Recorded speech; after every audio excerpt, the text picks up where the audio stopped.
alive! It's alive! Welcome, everyone, to Immaculate Misconception, a show where off-kilter game designers rob the graves of long-dead game concepts and attempt to bring them to life while documenting the entire process, womb to tomb. This is your co-host and bone bandit, Wes Franks.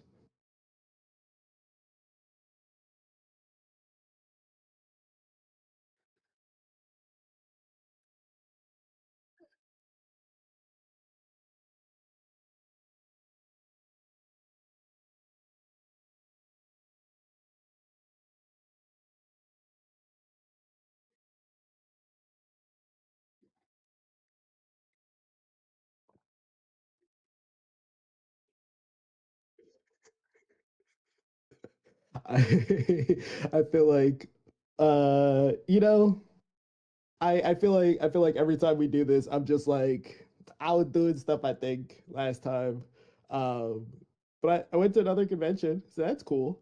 I was up at Page, the Philly Area Gaming Expo, um, and all of the time that I thought that I would have before and during and after, kind of sort of just evaporated. So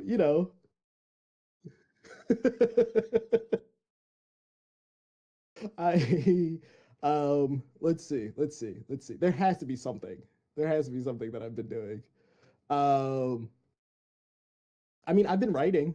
I've been writing stuff that isn't for work or for pay just yet. So that's exciting. Nothing that I can actively talk about.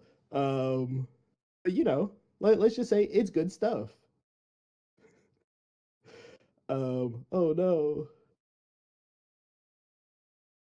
Are you muted?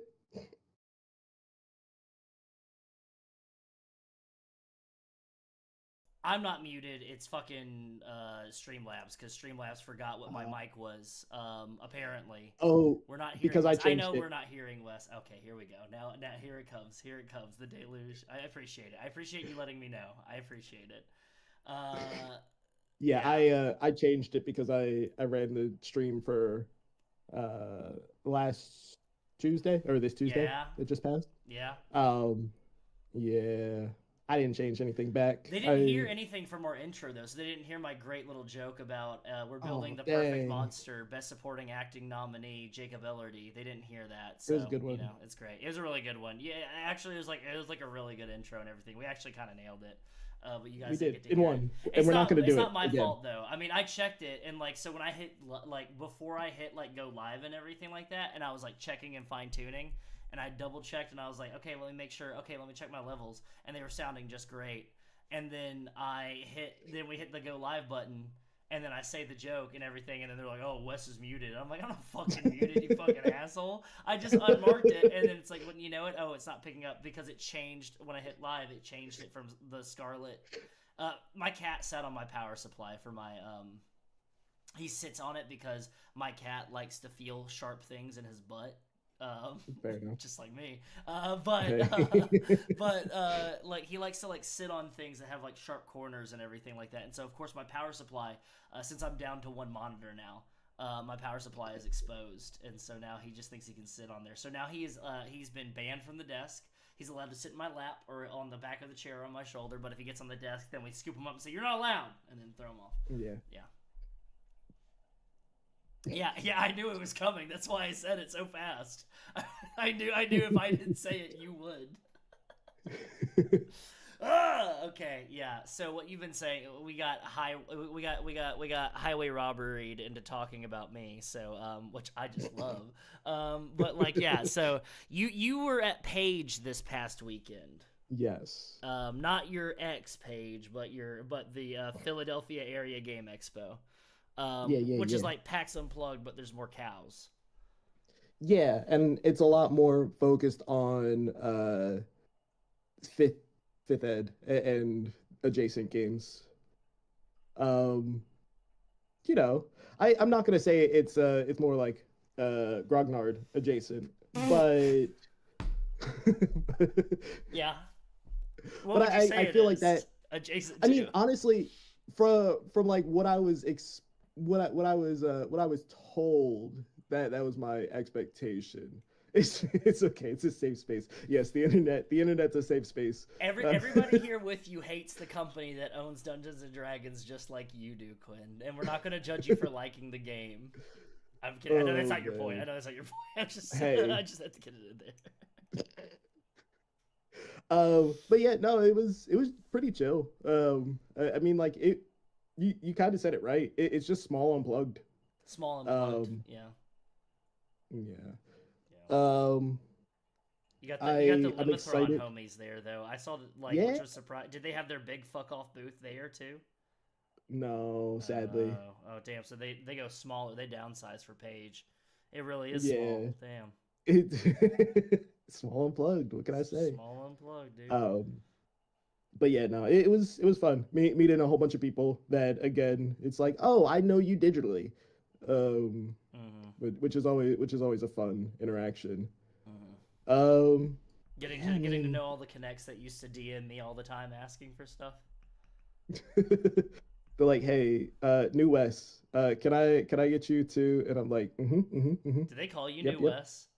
No, okay, not good. at all. Okay, good. No, I was about to be like, tell me who they are. And burning bridges real quick.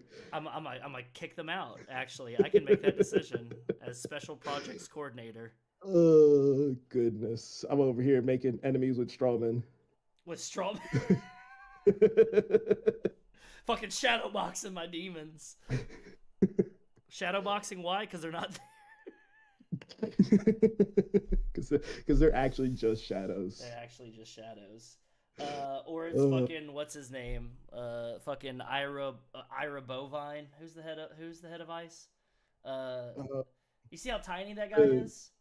Yeah. He's like out there wearing his SS officer's coat and everything, and he's like swallowed by it, and he's like stumbling on ice and everything. He threw a gas canister and like blew the gas in his own face. Great stuff. Wonderful stuff. God. Sorry, we laughed to stop from crying. Yeah, exactly. I mean, I literally said, I quote tweeted, and I said, like, hey, we're like gonna be body doubling. I don't know what to do. I don't know how to fucking handle this shit. Like, I'm sorry, my next door neighbor's an asshole, guys. That's the best that I can say. Hey, whoops. Whoops. I pissed him off. I'm sorry. I didn't invite him over to our barbecue, and now he's just like, I wanted to smoke some ribs, and now you failed, and now I'm going. That wasn't very American of you. Wasn't very American. Did not fit our traditional Everyone's values. being invited to the cookout. Wait, hold on. Whoa, wait. Whoa, hey, whoa. Wait, hold on. Nope. Wait. Not nope. today. Not like that. So I'll kick it over to you. Yeah? What have you been consuming as of late? I beat Ghost of Yote, dude. Fucking, yeah. I took down Takezo the Unrivaled, one of the most needlessly complicated and difficult, like, boss fights I've played in a video game in a long time. It's like everybody was like Soulsborne, you know, everybody's like, oh, these Soulsborne games, the people like them because they're tough. So what we're going to do is we're just going to make it so that, you know, all the stuff that you could do to other enemies, you can't do it to this guy, and that's what makes him difficult. And it's like, and I really enjoyed the game. Like, the game's beautiful. Like, it has, like, really, like, good, like, mission variety. And, like, the combat's really satisfying and really fun and everything. And there's just 2 points that keep it down from being a 5-star game. And it's the, hey, this is the master swordsman that you have to fight on top of a mountain. I'm like, hell yeah, this is going to be great. And it's just like, no, he can just spam shit. And if you try to use your abilities against them, well, it just doesn't affect him. Unless you, like, do a specific thing. And it's like, but what's the specific thing? And they're like, and then I say, what is it? And they're like, he's random. Hey, good luck. He's random. That's his strategy. He's just random. Just RNG is the difficulty. And then also, like, the whole thing is about, like, like the whole first game, Ghost of Tsushima, was about sacrificing your honor in order to get shit done. You have to become a ghost. You have to become, you have to kill your previous self that was murdered by your circumstances, and so you have to move on, and you have to become something that you probably don't want to. And the whole point of it is, are you able to recover yourself from that? Are you able to find yourself from that? And this story continues that but instead of you being a samurai, you are like you're it's for revenge. You're trying to get revenge against the OT6 and everything that killed your family. And there's a character at the end. I won't do any spoilers, but there's a character at the end that's like the entire time they build up that these guys are bad and like the Yote 6 are bad and they need to be put down. Like there's bounties against them with like Clan Matsume, this like big like samurai clan that's trying to like quell this rebellion from Lord Saito, the main bad guy of this game down there. And you get to a point where like Lord Saito's sons, their brothers, the dragon and the spider, you're like I want to kill them because they helped kill my family and everything. They shot my brother. It's like a whole big thing. And this character's like, hey, you need to come help us now and everything. And you're like, between the two of them of like, do I help you and the people of this castle, or do I kill these two brothers who are the generals of Lord Saito's army? And so my character decides, you don't get to decide, your character, it's Erika Ishii, is just like, no, I'm gonna put these two down, and everything. And so you get into a badass, like, boss battle where they use guns, they use muskets and everything, and so one of them's perched up and the other one that you're fighting, he'll throw his hands up and his brother will shoot, like try to shoot you. And so you're like trying to fight against two different guys, one's long range, one's close range. It's really cool, it's really satisfying. And at the end of it, that character was like, you have to help us, is like, I can't believe you do that, that's so irresponsible, you're so selfish and everything. And I'm thinking this whole time, I'm like, it would be one thing if these two guys were just two random dudes that had no affiliation with this army that you're trying to take down, but they are the generals. They are the generals of this dude that you're trying to get out army. To kill them would deal a strategic blow against the enemy, allowing you to, like, quell this rebellion and take it over, which is, like, there's a lot of layers into that about quelling rebellions and everything. Let's just, like we don't have to open that, you know, we don't have to open that box. But, like, so it really just took me out of it, of, like, I'm like, there is no logic to the reason that you are angry at me for this, because I can just tell you, I can just, like, rebuttal back with this guy, if I was playing, if it was me and not Erika Ishii, which, you know, Erika Ishii, that's some of the best acting she's done in a game in a long time, and I'm not like a big fan of them all the time, you know, like sometimes I'm like, oh god, okay, we get it, but like Erika's like fully just blows it out of the water in this, and like I'm like sitting there and I'm like in the vibes of what they're like delivering, all this acting and everything like that, and then this other character comes around and it's just like and I'm just like, dude, like, you don't make any sense. And then your character's like, I feel bad, and I'm like, you shouldn't, you did the right thing. You did a good thing. These are bad people, and the only way to put them, it mirrors a lot of like my own, like, the game's really pressing it for our current times. And so afterwards I just downloaded Yakuza 0 and Skate Story, and so like, and then if I have some time, I'll play some Hades 2. I'll do a Hades 2 run, and then, but like, I've been diving into Skate Story. Boy, you weren't kidding. I'm like, it changes my whole perception of what like a skating game could be, and like what Tony Hawk could be. And it's like, this is Tony Hawk, but it's just demons, and you're trying to like, you're like, eat the moon, and like the music is so good, and like the controls are super intuitive too. Like everything happens. For skating wise, you just need two face buttons, which like I'm playing on the PlayStation, so it's circle and cross X, and then you need like the bumpers to do the variations of the tricks and everything. And I know they're probably going to be dropping some other stuff, but like grinding is like really intuitive. Manual just happens. You don't have to balance it or anything. It just happens if you like ride a certain way. It feels closer to how Skate used to feel before Skate ruined their entire like legacy of the game series. But you know, I digress, Jones. But yeah, that's kind of what I've been in. And then also, I got boned this past weekend. Oh? Yeah, I got boned. I got boned hard by the Bone Temple. I went to the Bone Temple. I went to my local cinema, and I saw 28 years later, at the Bone Temple. And let me tell you, I think that was better than the first one. Like it better than 28 days later, better than 28 years later. The first one better than 28 weeks later. Like truly, and like it's a movie that is meant to bridge the divide between the first and the third movie. As like in typical fashion, you're just like, oh, okay, this like they gave it to Nia DaCosta for Nia DaCosta to like direct, and a lot of people are like, oh, okay, so they're just passing it off. Nah, man, it's like this whole like great exploration on like therapy and mental health and mental illness, and like how like a lot of our like governments and like people just leave like doctors behind, and we don't provide the proper resources to our doctors to help treat people, and so like people are seen as like rabid like deranged monsters to like normal everyday people, when all it would take is just a little bit of therapy and medicine and like sitting and dedication and time and resources to help them. And it doesn't fix them. It doesn't fix them. But you can have like these like watershed breakthroughs with them so that they don't regress. And it's just, which is just adding on to the themes of the first movie, which is about like Brexit and far right British nationalism. There's a whole thing about how like the main character is from a community that's on an island that's separated from the main island of England by a causeway, and how like this group sends people out and they scavenge and they just like pillage the main island for lumber.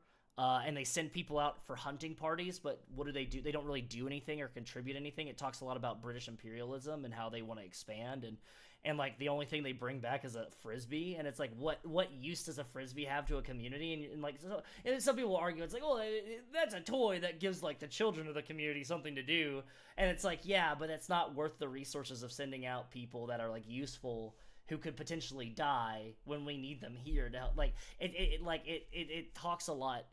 It's the best thing that like what genre filmmaking does, which is we're going to talk about pressing matters and issues, but we're going to put it in a digestible framework of sci-fi or horror or like crime or action, so that like people that don't have like a myriad of anxiety issues like I do, where I'm just hyper aware of everything, like people that are just like coasting on by go, oh yeah, I guess I should have empathy, that kind of thing. And I think it's just like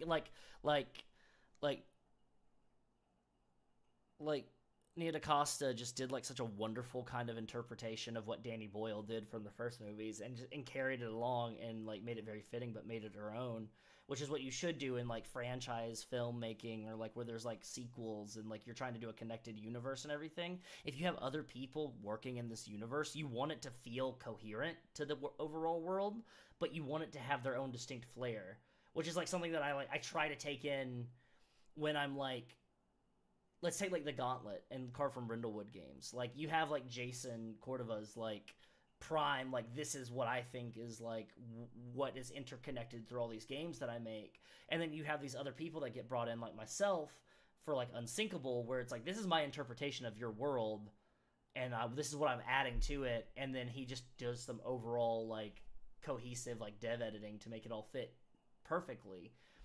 And it's just really interesting, and like it's a really interesting way to collaborate with other people, where it's just like you have this big universe. And it makes me think of like World of Darkness with their meta lore, where you have multiple people working on it, and I know in my brain the supplement material that other people wrote that's like official supplement material that I think is really great and fits into the world, and then there's like supplemental material that I'm like, oh, this is so jarring. It's not what I would want. It's, that kind of thing. It's not how I would interpret things.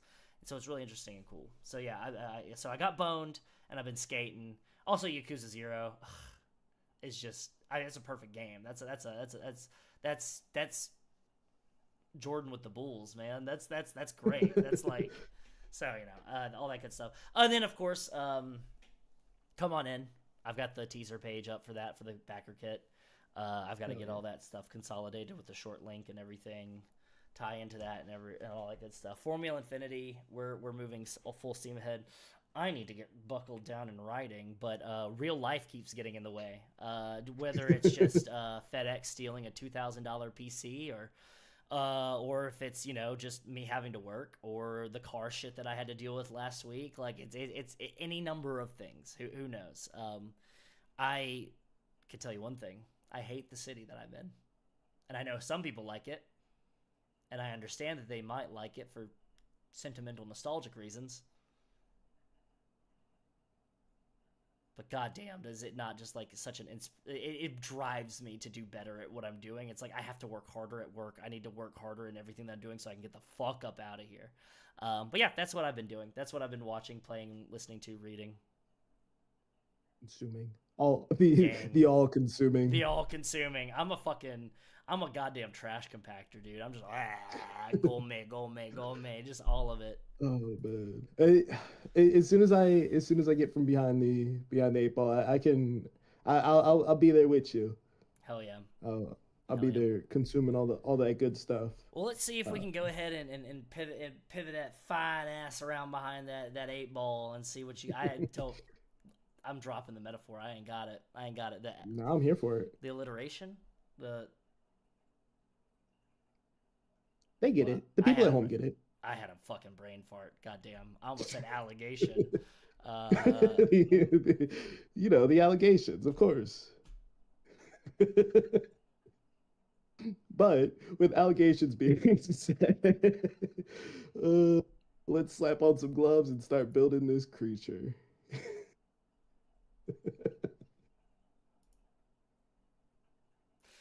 okay, Uh, hit dogs, dude. Hit dogs will holler. Hit dogs will holler. Hit dogs will holler, my man. I made a. I was gonna say promise. I don't think it was a promise. I made a called shot. Yeah. That I was going to do a thing. By this time. I didn't. You didn't. You did. Okay, that's okay. Okay, well, you know what? That's the first step. Is that you are Admitting it. You're admitting it. Mhm, You're taking. You're taking. Goddamn! Get my microphone is in the way of my mouse. You are taking accountability for your inaction, and I think that is admirable. Hey, Bye, Russ. you know, at least that makes one of us. Um, so I did start writing something up, Okay. but I got to a point where I was like, anything that I write up in this window of time is just going to be forced, rushed, not as good as it could be if I gave it the amount of time that it deserves. Okay. Um, so I'm scared. it's again what I have is very like minimum right now. Minimal? Minimal. Minimal. Minimal. Um Manimal. yeah. Yeah, minimal. It's just kind of taking what we had before. And then I have a few ideas that I want to toss across the plate and see how you feel about them. Um, Okay. but what I have written down is childhood, which is birth to 12 years old. These are the things that you can't control. This is pretty much the stuff that is like you have to roll for these things. Okay. And this is going to be stuff about your family and stuff about like where you live and stuff about like how well off you are or not. Um, and the such. Um, and then once you get to 13, this is when you join into the hounds. When you become a pup.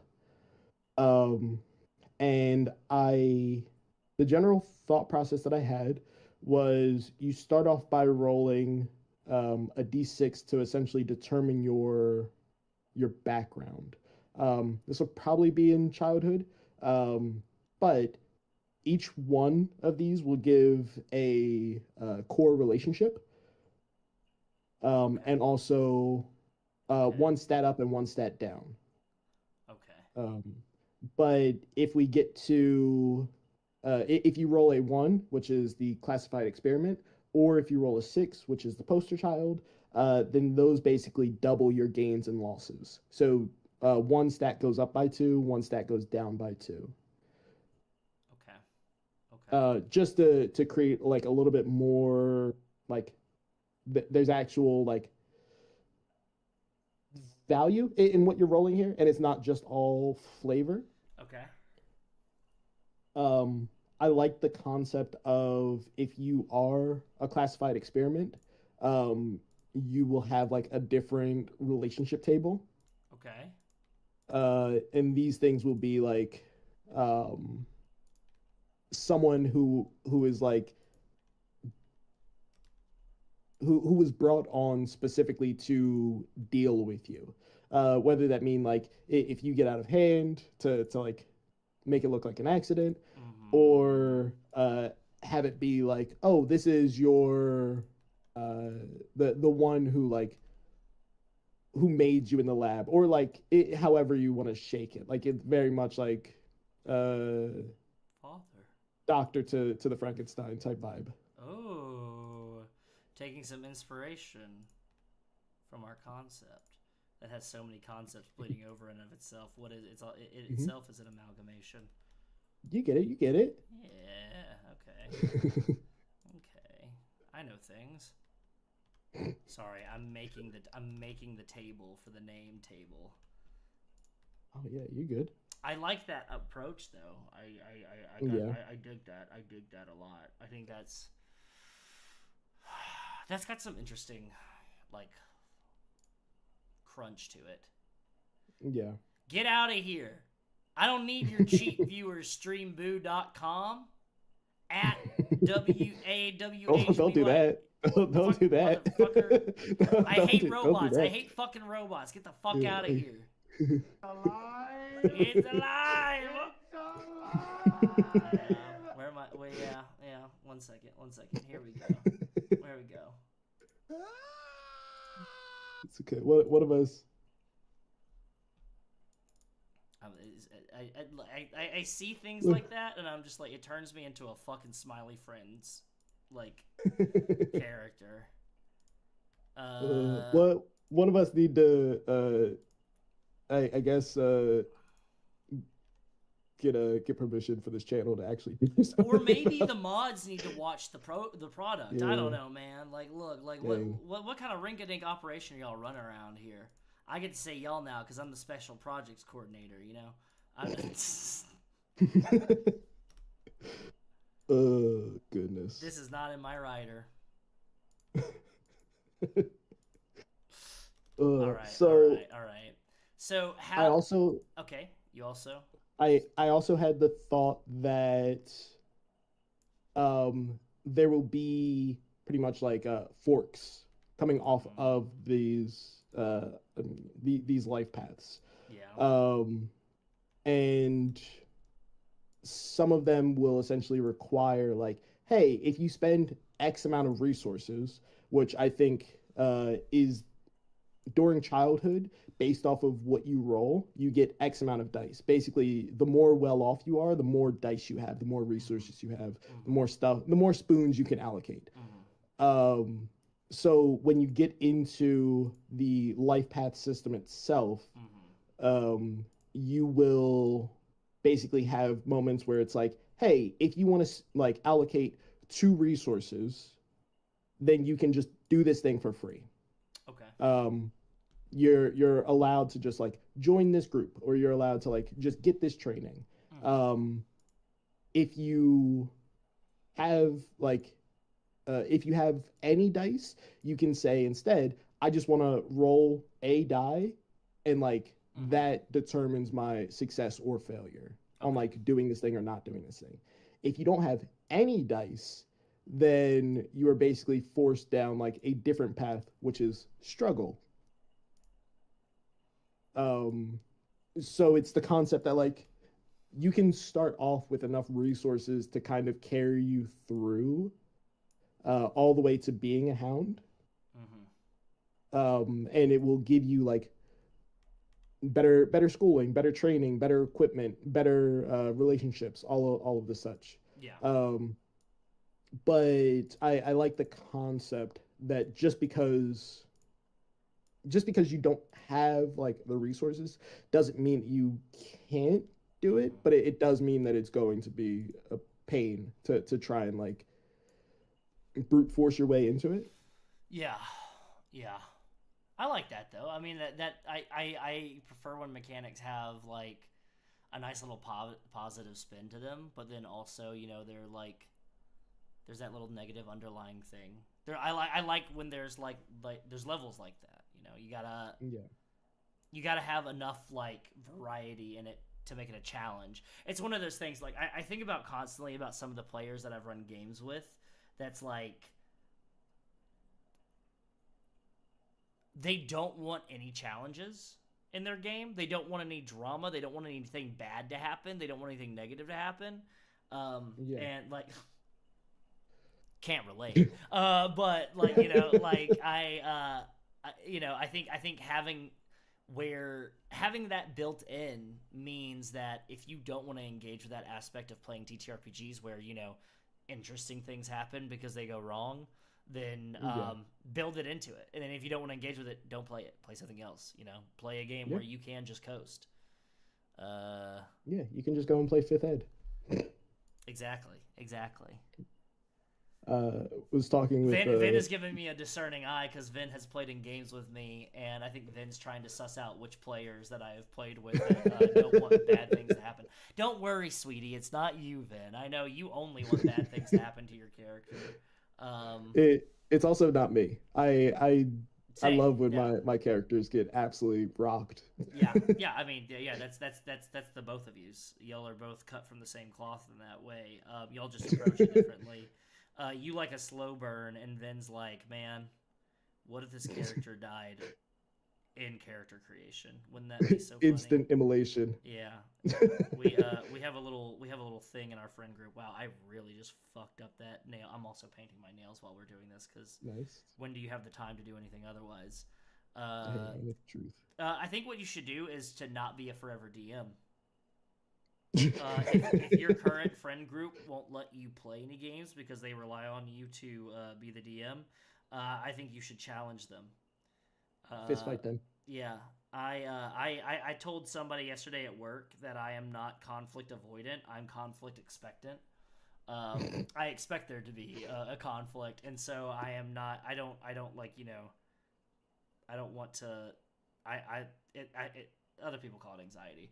But I like, you know, I think if you want to play Art by Recluse, I just want scheduling to be okay. Then find people that can make your schedule. That I think that like really like what we should be able to have as people, especially in this hobby, is the I am the conflict. Get your hands exactly. I am the conflict. I am pushing you right now towards conflict. Where in the fact that if you can't find, if your friends want you to be the forever DM and they won't like run for you or anything like that, you should. It's sublime to hold it back. Don't DM for them. Be like, hey, it's a standoff now. I'm holding, like, this is supply and demand, motherfucker. I demand to be able to play a game every once in a while, and I supply the DMing. And if you don't acquiesce to my demands, I'm cutting off the supply. I know that's not what supply and demand is, but in this instance, that's what it is. Your character has a 2-session expiration date. Yes, you do, because Vin has ADHD.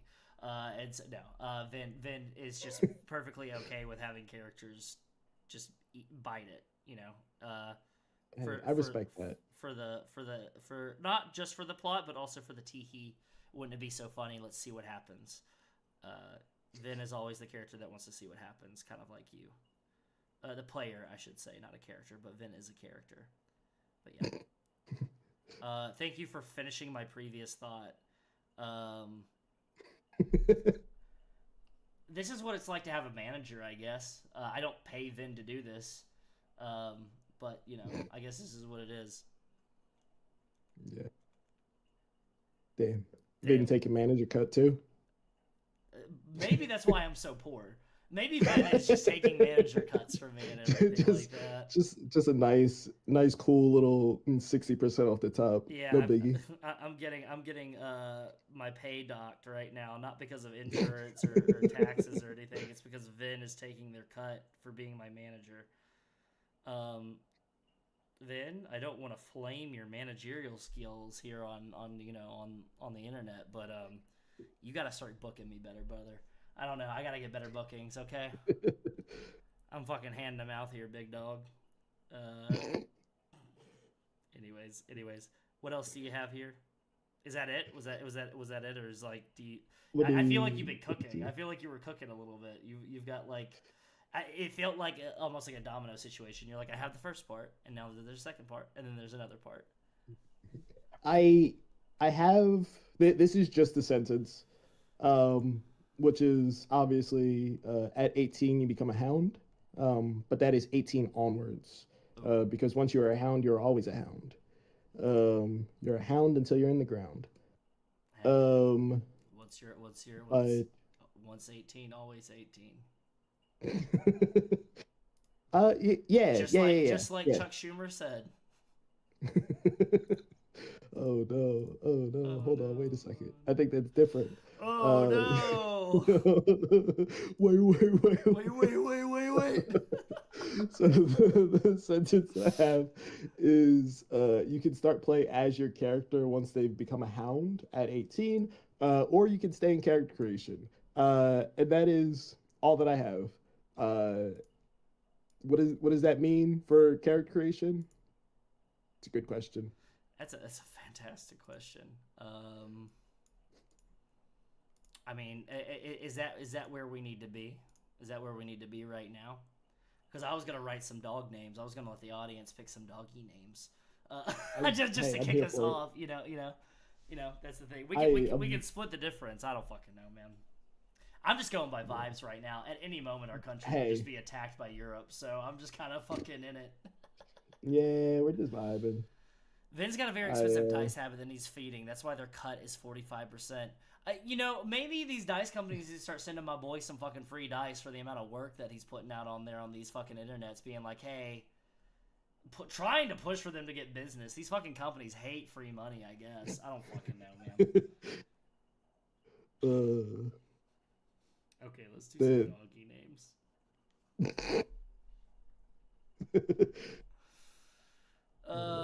I Uh, I was scrolling through yeah no for real though. I was scrolling through the shell of Pinterest. That good is luck. still yeah, dude. It's like the I mean I ruins of an will ancient say city. yeah. Damn, we used to have it so good. Mm-hmm. We used to have it so Now we good. got Cosmo. now now we have the stuff. That's another thing I can't relate to. When people are like, "I'm not moving to another social media app," or "I'm not moving to another app," can't relate. I have been transient in my life for so long. I've had to move around from place to place. Cool. That's just living to me. Let me pack up my hobo Yeah. bindle and move on to the next social media site until, the guy that started that social media site, who's the CEO, is like, and now we're going to be using our social media site to train the Terminator from the movie The Terminator. And then I go, okay, I don't want any part of that. And then I move on. What, y'all don't like Terminators? Uh, I almost said yes. But and I know when you say yes, but they do not listen to that first. They do not listen to that what comes after the but. They just go. They said yes. Great. Mm-hmm. Need more bone dice. Yeah. Get my boy bone dice. Oh damn. Vin's family is starving. They need that bone dice. Vin's family is not starving. It's Vin takes very good care of their family. With all the bone dice. With all the bone dice. Yeah, You make broths out of the bone dice. broth out of the bone dice. There you go. Yeah, let me get that marrow. I'm over here just tunneling little holes in Vin's bone dice. Let me get the marrow. It's like why all these dice roll so bad? Because they all got holes drilled They in all them. got holes drilled in them, dog. I've been tonguing that bone dice, dog.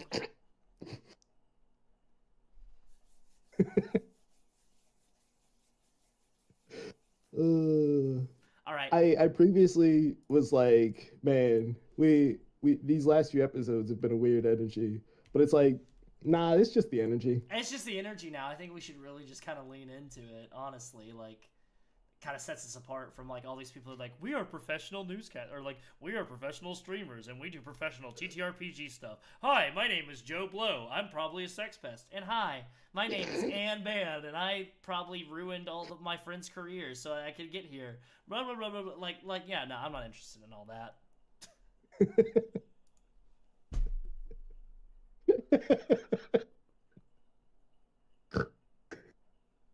I mean, you can try to argue otherwise, but that's seriously. I feel like every week we have. Okay, moving on. Oh, I'm crying. Doggy names. Okay, I'm gonna bring us back on the track. Doggy names. Yeah, doggy. Doggy names. That's the thing is I keep saying doggy names and it fucks with the energy even more because I'm saying doggy names. Speaking of which, where's my doggy? I need inspiration. Here, I'm gonna make. What do we think? We can't go to 69, which sucks. What do you think is a good number for?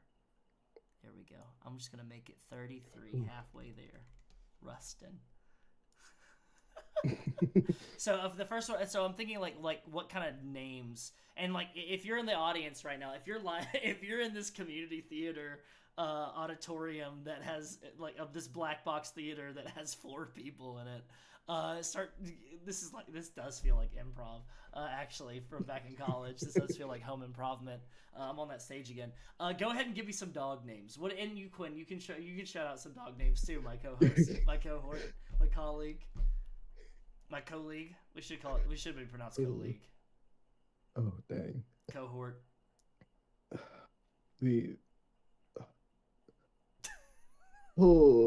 I'm still cooling down. Still cooling down. Okay. I like how I was like, give me some dog names, which is like Vin's bread and butter, is all this puppy shit, and then it's just like, let me drop some emojis. There we go. Yep. Ace, Rocky, Fido, Rocket. Okay, great. Yeah, these are great. Fuck yeah, Ace. I'm getting free labor off of Vin. This is how I recover that manager fee. Yeah. The funds. One hand washing the other, washing the other. That's what it is. One hand washing while the other one's changing the channels. Oh man. Can we multitask? Yeah, we can multitask. What are you thinking about multitasking on? Wait, I do have to. Yeah, what are you thinking of multitasking on? No, sorry, you already said yeah. So what we're gonna no. So my thought process is I live in the world of vibes when it comes to making things, and we haven't designed the cover yet, which is always like so wild to my brain. Yeah, we all like you and me both have that in common where we both kind of like design the vibe, like what we want the book to look like. We do a mock-up and everything. Now, this is actually the first we haven't even done a fucking logo. Oh no. We haven't looked at font. We don't even have a color scheme. Jesus fucking Christ. What the fuck are we doing? What the fuck? You said it yourself. We're trying to be professional. Yeah. But we're... Get out! Get out of there! We gotta back up. We gotta back up. We gotta back up. Hold up. This is covering up. We gotta. Listen, get it? Part down, bro. Okay. I do think that one of the dogs should be named Sonic. Okay, but that's, all right. I can add that. That's I did put Shadow in there. Yeah, I saw Shadow. I think. Okay. Keep going. Oh goodness. But yeah, I was on the runes of Pinterest, trying to get vibes. Mm-hmm. Us get sued? No, impossible. We would have to be able to read in order to. Yeah, no. We can't get sued. I'm putting Oreo. Fuck it. Fuck it. If we get sued, literally, we brought up like potentially getting sued the other day by like a big company to Tony, and Tony was like, "I would love the free publicity." So honestly, I like that is the worst thing you could tell me because I'm like, okay, cool. I'm gonna make a TTRPG based on a IP, and I'm gonna call it the official one, and then we're gonna see what happens. Shouldn't have told me that. You fucked up on that. I'm gonna tell you right now. You fucked up today. You have fucked up. The official Eagles RPG. You fucked up. Go Birds. You fucked up. you know fucked up now. You fucked up now. Beautiful dog names for a Korean family. Why is it gotta be specifically? You know what? I'm here for it. I You want gotta there find your way I want there to be a little bit of variety. I don't want it just to be like Anglo fucking Yeah. white boy fucking. I named my dog Skip. I named my dog Lucky. I named it, which I is mean, my Lucky's a dog great name. Cloud Strife. Cloud Strife. I have to also remember that these are like names for your hounds. I'm keeping it for now. If we have to go back and change it, we could change it back. You know. Yeah. I mean, Strife is actually fire. Stripe. That is a great dog name. Actually, yeah. I'm gonna put Cloud, and then the next one is Strife.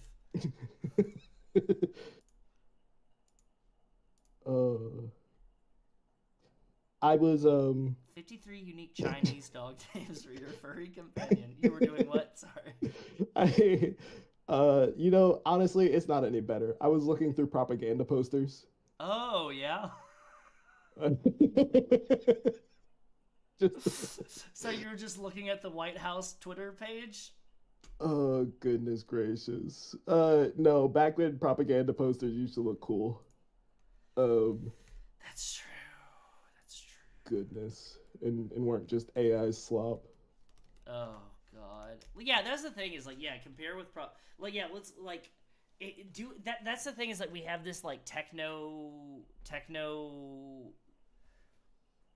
it's like dystopian techno gothic horror game propaganda posters. Yeah. And so we have to think like what if Bloodborne but Judge Dredd but propaganda, which is like such an interesting place to be.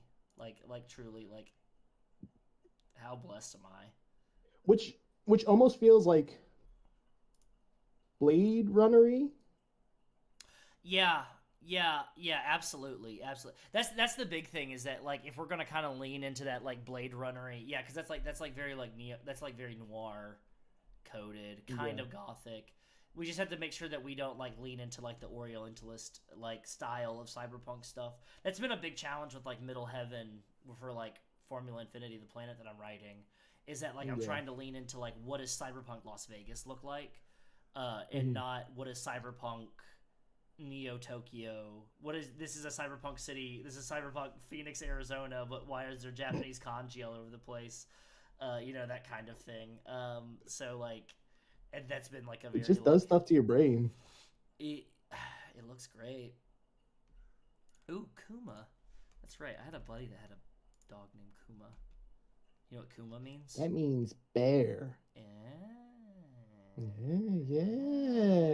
Yeah. Weeb is paying off. My studies abroad. I mean, my studies of anime.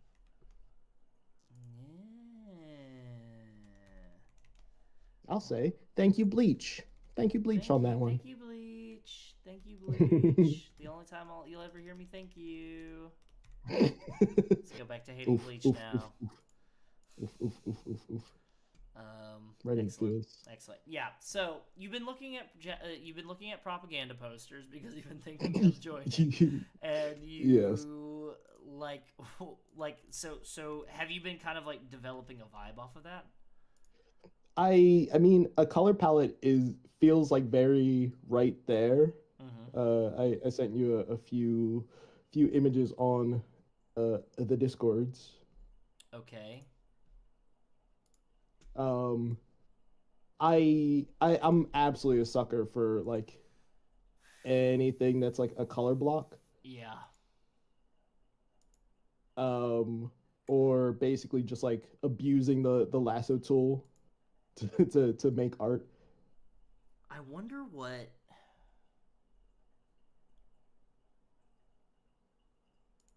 What's in a Wonder Ball? No. Yeah, I'm looking at like this like come into the factories, Women of Britain come into the factories thing, like one, and I'm like, what does that look like? But with like a techno witch on the front of it, or like you've got like some kind of like you've got like a not even like a techno witch, but it's like you've got like a hit dog on the front of it with like arms out and everything, and then like over above there's like, I guess they would call them like something that's like we gotta think of like a cool name for like the aerial vehicles, like bats or something like that. Something like that's like that's reminiscent of bats, because bats are like dogs, right? That fly. Are they? They're like, I know they're like rodents. They're considered like rodents, like and everything like that. But like, Are mice just tiny dogs? the thing is, I always think bats look more like dogs or foxes, because like a fox is closer to a dog than a cat, right? And so I'm not even using scientific logic here because I don't give in a my shit. brain I'm making a fox is game. a fox is perfectly between a dog and a cat. Okay. Again, what science? None science, all beef.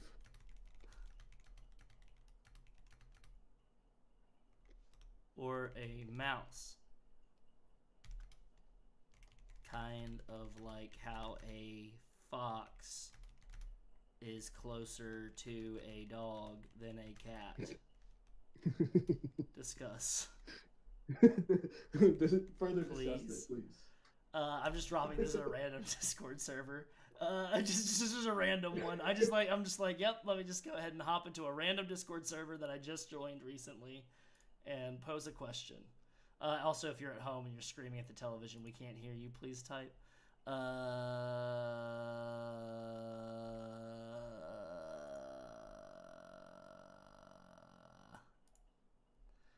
Foxes and dogs and hyenas and cats.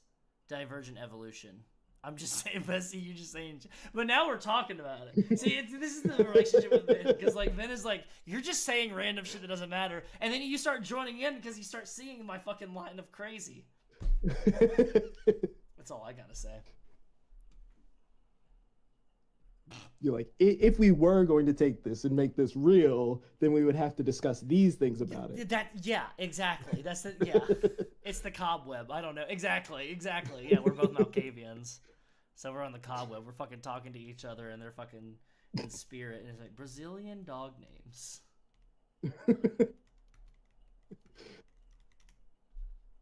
You're like, Toto, what? Oh. Whack! I feel like her name is Cujo. Cujo, Rio, yeah, Jordão. These Brazilians have shit dog names. Oh man, we are designing I'm currently building a table. Yeah, we're designing a weird game where you play as essentially the militarized janitors of a megalopolis. Yeah, so what we started, so hi, welcome to Immaculate Misconception. This is not like a TTRPG. We're not doing actual play or anything like that. What we're doing is doing game design. So if you're not interested in game design, then stick around and you might become interested in game design, Max Rider. Skill-based or level-based? I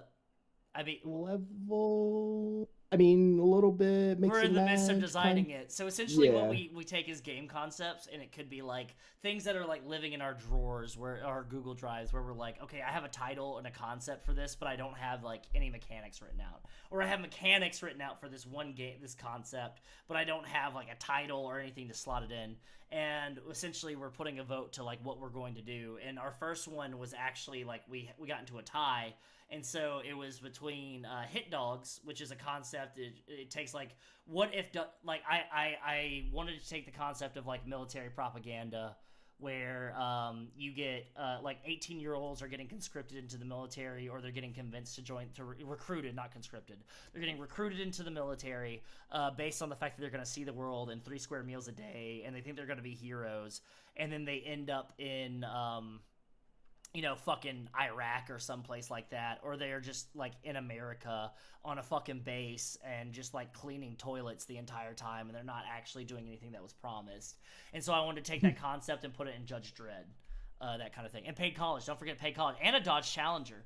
So I'm taking that as a concept and being like, let's talk about the people, like, it's essentially take Guardians of the Galaxy and Judge Dredd, and it's like, let's talk about the people that were lied to, and now they are essentially the janitors, the custodian service of this apartment complex. And so, like, instead of like riding your grav bike and everything and shooting wastoid teens with your fucking, what did I call it, the CS37 Sandeep cleaner pistol, you're cleaning toilets and like getting like rad gators out of the fucking sewers and everything. Dodge Challenger, sign me up. Yeah, man.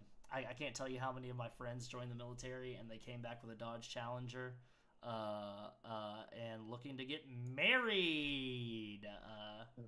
So yeah, and so we're taking that, and this concept, Hit Dogs, tied with another concept that I had, which is called Conventum, which is essentially, let's take movies like The Craft or The Covenant, where it's like all these like teenagers that are witches and they're going to fucking high school or college or whatever, and they have this awesome power and they are irresponsible with it.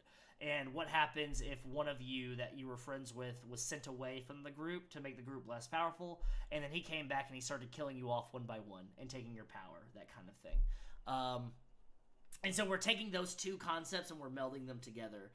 So essentially, we've concocted that this world that you're playing this janitor service in, this like this post-apocalypse, or not even post-apocalypse, it's like pre-apocalypse dystopian, like 2000 AD style world, is also like a techno gothic horror world. So there's like virus werewolves, there's like virus wolves, and so it's like werewolves but they're like digital viruses, and there's like these witch covens that are like making all these wastoid mutant like Promethean like people like it's all that kind of stuff. Like, what if we took Universal Horror Monsters and made it 2000 AD?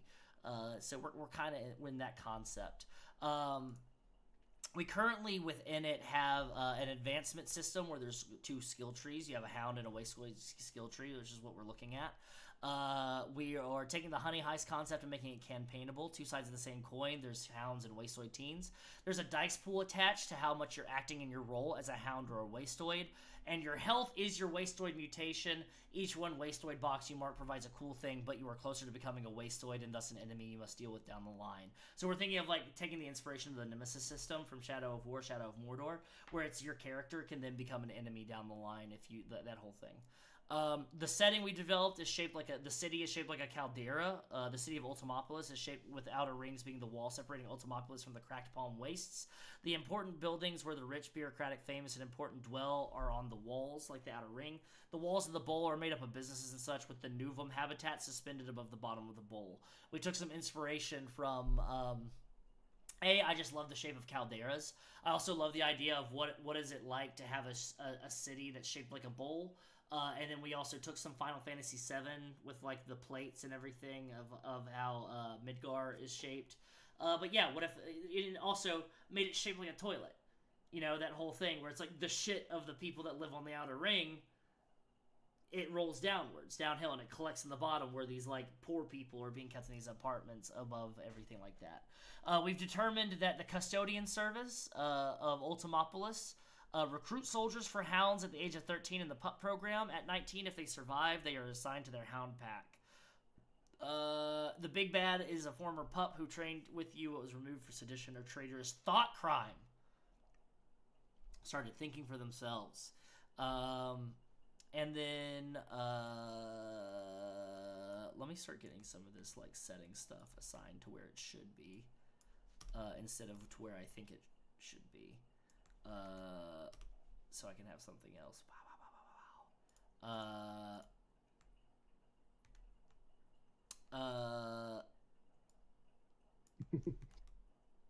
lost my place. We're all Tony. Yeah, we are all Tony. Yeah.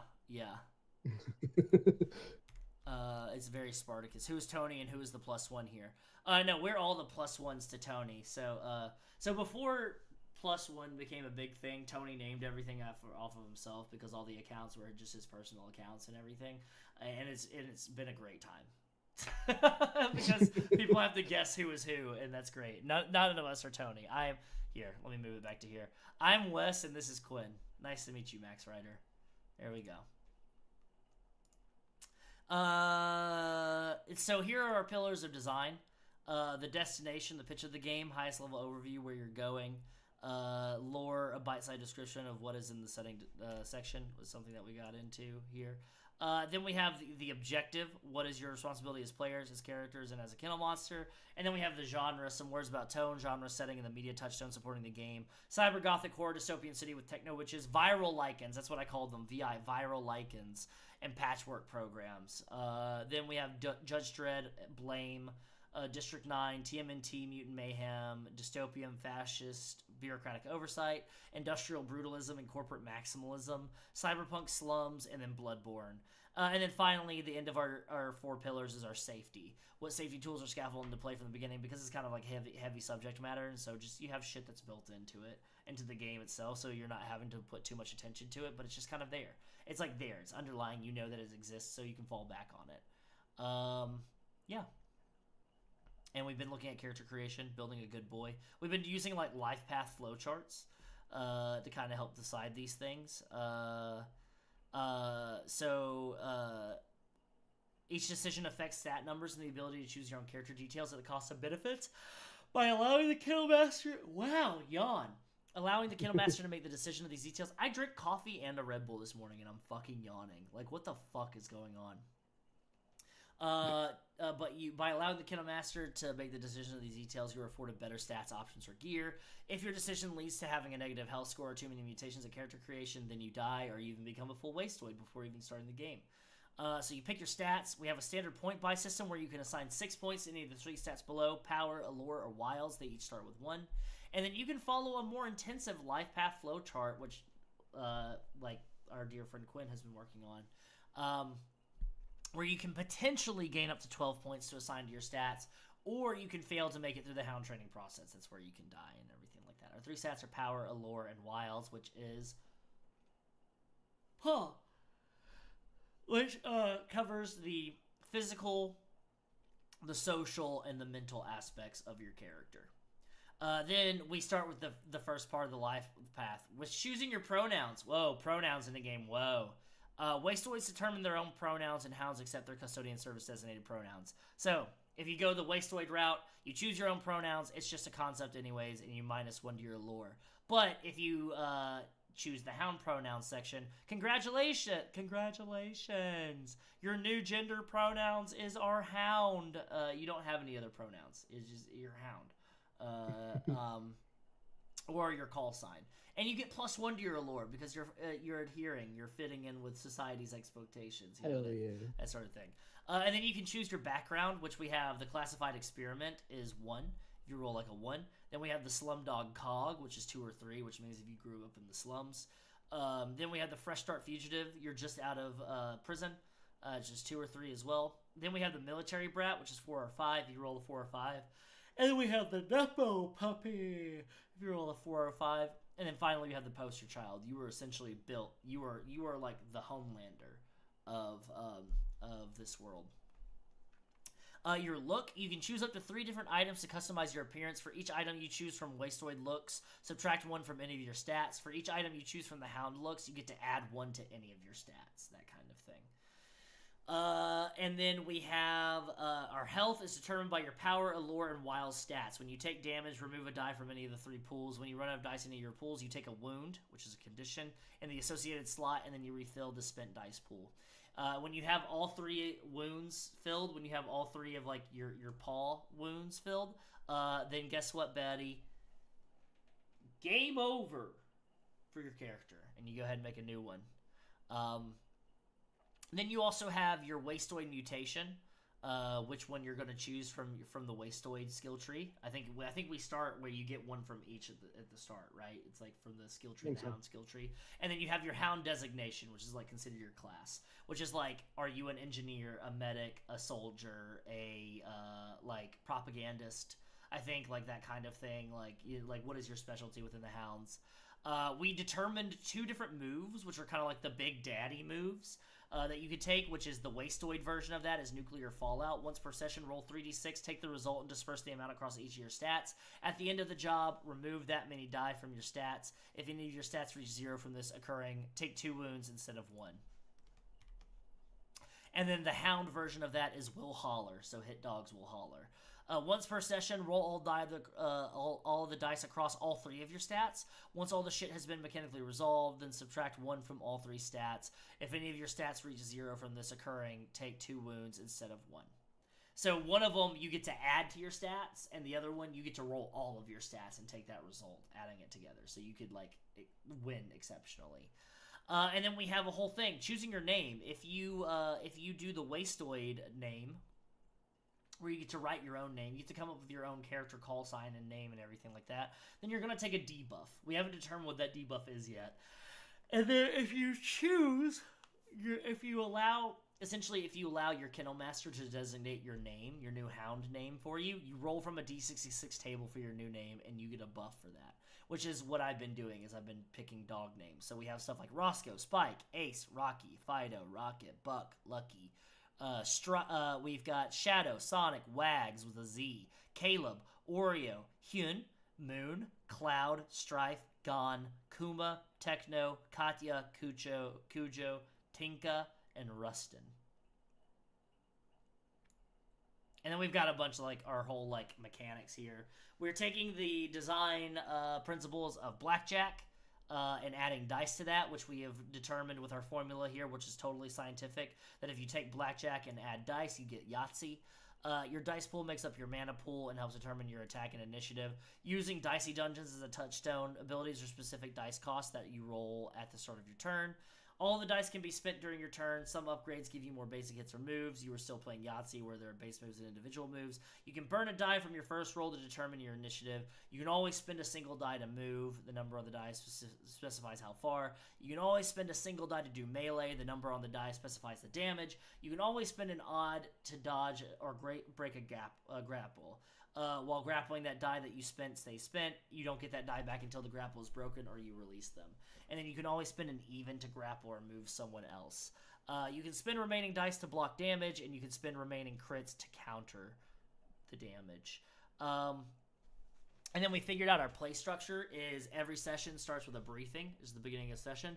Then you have a gear up phase, which is at the beginning of jobs. Each pack member will roll their dice pool. Whomever has the highest roll is determined as the team lead for the op. We're taking a lot of inspiration from XCOM and skirmish-style combat. And so while you're on the job, we haven't determined all the stuff you can do while you're on the job and what happens within that structure. We're kind of looking at Carved from Brindlewood as like an inspiration a little bit, where it's like you have like a set specific job and there's like set specific enemies within it. It's like a micro module. But our combat is going to be more XCOM, where we use the Carta style system to build the battle maps that follow a unique diagram that is provided by the jobs. I'm going to change, or did we call them missions? Jobs. Missions? Jobs, because missions sound too official. Town official, yeah. These card tiles include positive, negative, or neutral triggers coupled with a paint the scene to suggest the environment, the people involved, or how your self has changed because of this. So essentially, you build a battle map using a Carta, like the Carta system, using that kind of thing where you make a unique map, and then when your character, whatever character from your squad moves onto a card associated with that, you'll flip that card, and then you'll read aloud what happens, kind of like a board game, kind of like Betrayal, or like Betrayal style games. And then at the end of the job, we have recovery, carousing, and team building. It's your free time post and in between jobs are meant for recovery and relaxation. Spend your hard-earned pay on either recovery, which you can spend it to remove conditions. You can only do this once per downtime phase unless designated otherwise by a move or the KM's discretion. And then we have carousing and team building, which I think team building is spending XP, essentially, is like upgrading. And then carousing is getting along, like getting to know each other, getting along with each other, that kind of whole thing. We haven't determined any mechanical benefits for that yet. And then I have a section for session 1, kind of like how you're going to run your session 1. I really love how the Brindlewood games kind of like set up like this is how you should run your first session. I think it's a really good idea to include that blueprint. And then finally, we have the campaign section, which is going to determine the campaign length. Average length should be anywhere from 6 to 15 sessions, depending on how in depth you are wanting to go or how many arcs you are wanting to participate in. So yeah.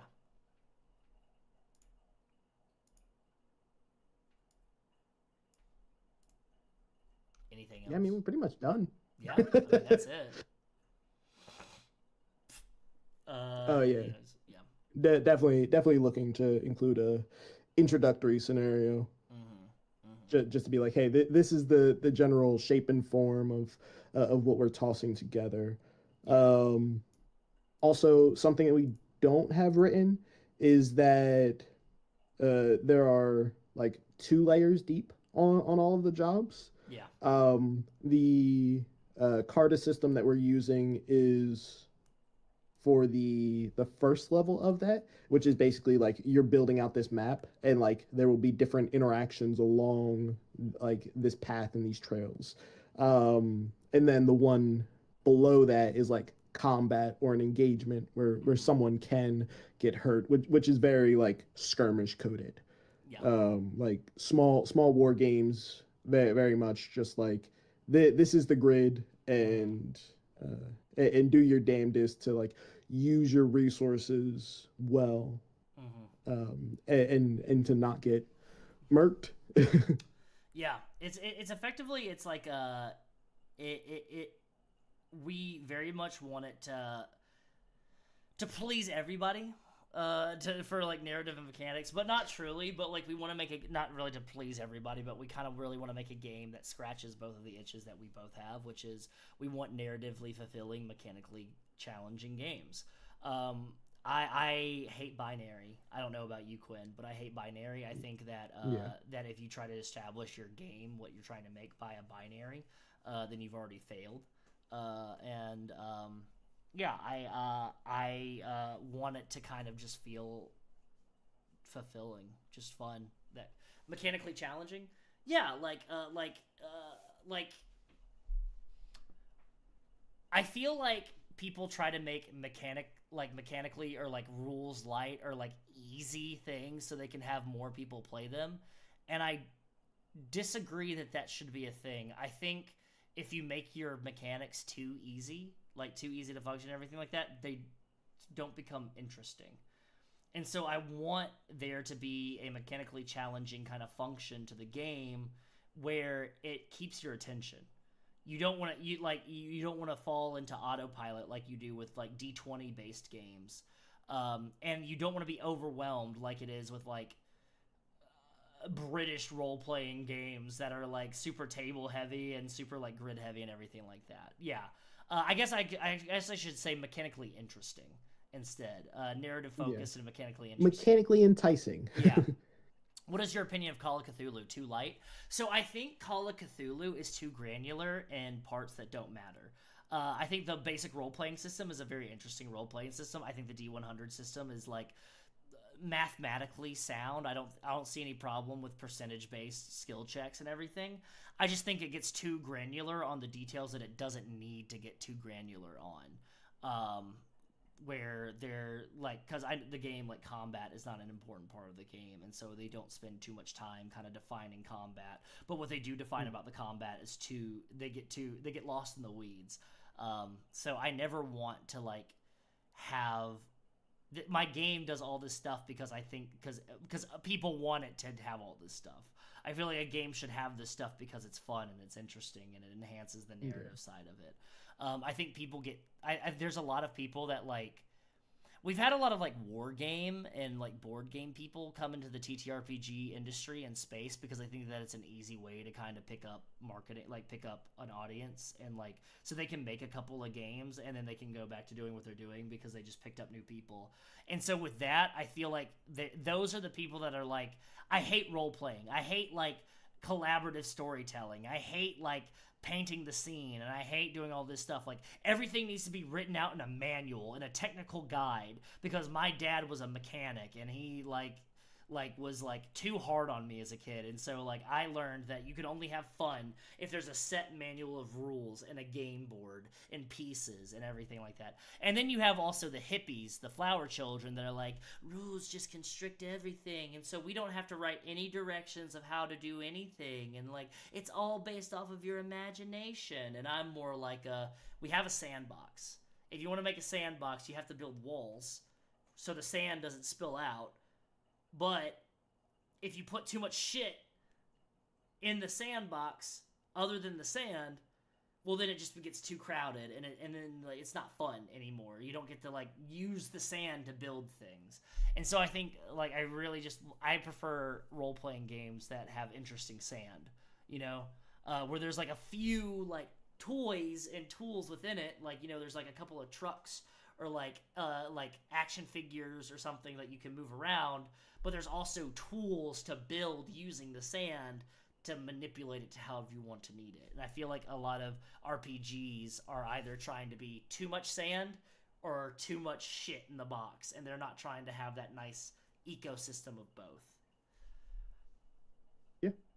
I do think that a lot of people look at it as like a one or the other, and it's like no. It's always that like that marriage of the two that is like the sweet spot. That is, in my opinion, probably the most interesting stories. Yeah. Being able to like to use your to use your analogy, being able to sit down in a sandbox and actually build a sandcastle, because that's like one of the bigger expectations. I think is really important, because like if there's too much stuff in there, you're spending so much time moving that stuff out of the way, just so that you can be like, cool, now this little section I'm going to be able to like design or make my own thing here. Exactly. You going to self-publish this? Yeah, so the whole intention of this show is for us to take these concepts and bring them to life, like our dead concepts, and bring them to life. And essentially what we're going to do is we're going to make a nice, like, not too heavy, like, we don't need to make a 400-page game. This could be, like, sub 100, 120 pages. You know, like 120 is as far as I'd want to go with this book. Maybe if we had a lot of meat for it, 200 pages. But essentially, is to have a look, have all the mechanics, have as much stuff as we can have written, and then just take it to a crowdfunder and see what we can do with it, and then kind of build up the funds and then bring it to +1. Or if it's something that like Tony's like, yeah, let's just fucking publish it and see what happens. The intention is to see how much we can DIY, if we can do it ourselves. And then if we need to bring in collaborators, we can bring in collaborators. And we really wanted to do the first one ourselves. I love the idea of us down the line bringing in guests to kind of like help us or something, or to make like a quick something, like, you know, that kind of stuff. But, you know, that's if we get renewed for another season. So we'll see. Yeah. I heard whispers that that Netflix is going to pick us up for one season, and then absolutely rip the guts out of everything we're designing to make sure we can't do another season after that. But you know, that one season will be real good. Everybody will watch it. But then they're gonna sell us to like Tubi or something like that. Yeah, it's on Tubi. It's on Tubi. And then Tubi. Do you not have Blorpo? Yeah. Honestly, I've been thinking about canceling all of my subscriptions except for HBO Max and Tubi. Because Tubi just has like all of the Criterion collection on it and everything like that. Like it's got like I like truly, and the only reason I'd keep HBO Max is for like wrestling, and also because like Warner Brothers, they've been putting out a lot of great movies lately, and you know they also have a great library. Anyways, that's beside the point. Yeah. Oh, I'll also toss my hat into the ring and say that I think that Delta Green is a better Call of Cthulhu. Oh yeah. Big time. Because it actually makes the stakes matter, as opposed to, hey, you see the big thing, now you're crazy, and now the game is over. Like the back and forth of like having to deal with like the relationships that you have outside of that, and like putting the pressure of, oh wait a second, I can push this down, but this will come back up and just absolutely destroy a relationship that I have like further down. But yeah, I think that like because everything is on a smaller scale, for the most part, you get this like more human interaction with it. I think that like they both have their benefits. But the stories that I like to tell are very much just like they line up a lot more with what Delta Green is putting down. Yeah. Agreed.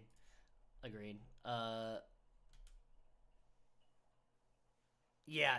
I think honestly, Call of Cthulhu fits for a more old school like setting.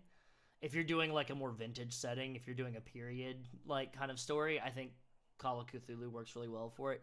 If somebody's like, I want to run modern Call of Cthulhu, then I just kind of push forward Delta Green as like an alternate because I think it's better fit for more modern settings. That's where my delineation comes between the two of them, which I know is not the clear delineation between that people most commonly want to put between the two of them, but that's how my brain works. I'm the wild card of the two of us. Modern Call of Cthulhu for your next campaign. Yeah. Hey, different strokes for different or different tokes for different folks. I don't know. I like BRP though. I've had a post-apocalyptic game that uses BRP as its baseline. That is like the apocalypse is over and now you need to go back home and it's a road trip game. It's essentially like Pacific Drive where it's like you have or like the Oregon Trail where it's like you have a car and you and your people are trying to get back to where you came from, the city that you came from, and trying to see if you can start your life over. Because I just thought that BRP, because it has such an extensive skill system, like it's a percentage base. I like, yeah, that works the best for like, car maintenance, but then also hunting and like gathering and building and that kind of stuff. Drunk people act very much like idiots in zombie movies. Yeah, I think a little bit of inebriation there gets you in the mindset of not being the guy that's like, this isn't realistic, this isn't how I would act. It's like, no, get a little Coors Light in you. Okay. Let's talk about like vibe, I guess, aesthetics. If we want to get like a clear lineup of aesthetics and everything like that, I'm gonna go up here. I'm gonna go here to the bottom, and then make a separate section. Title. Vibes, aesthetics, look, color, stuff. I brought up a Cosmo. I started a Cosmo board, which Cosmos is just Pinterest, but it has less AI slop. The thing is, if you do see AI slop, it's probably because it's been sourced from Pinterest. But they try to reduce it when they can. Like I think this is doesn't appear to be. That's an actual. But then you'll get down here. I don't know if you can see it, but like like this knight here, like that's AI, like that's sloth right there. But then you also have some like cool shit like this Judge Dredd. I just typed in Judge Dredd for this, and I started looking because that's kind of like our first kind of like primary jumping off point. But there's a lot of like great like gothic horror stuff within the Judge Dredd, like 2000 AD, because there's like Judge Death and everything.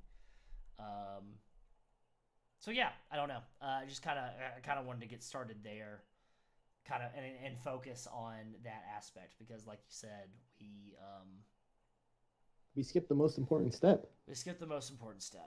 So yeah. Big dog code it. Big dog. Big dog. Speaking of aesthetics, I saw this one picture I'm dying to find. That was like repetition on a kinky ass phrase. Big dog coded. Big dog. Yeah. Perfect. Okay.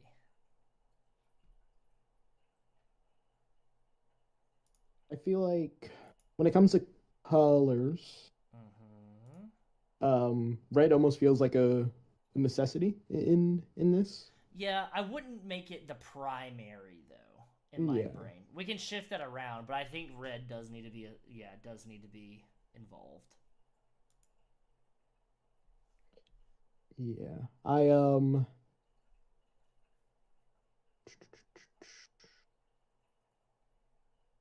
just looking through website called pigment.shapefactory.co, which is one of the countless color palette generator websites that I rock through. Yeah. Because for the people at home who don't know, I'm partially colorblind. So whenever I can use a color palette that gets the vibe across, Mm-hmm. that usually is what I'll shoot for. Also, just having like less colors kind of makes the entire project more cohesive. Mm-hmm. Mm-hmm. So that like even if pieces don't connect one for one, if they are in a similar color or vibe like that, There, um, there's something that there's something that we're doing for Come On In where it's like we are color coding the sections, like we're using like a more muted color palette, and but yeah, we're color coding everything to make it more cohesive. We don't want it to just be such like a miasma of stuff because like all respect to Morkborg and like the other Borgs out there and everything like that, but sometimes the games y'all make are they are very bright, they're very colorful, and they have fantastic art, but they end up looking like Duque because they're not legible. they're art books first. Yes, yeah, they're art books or comic books first, yeah, and affects everything.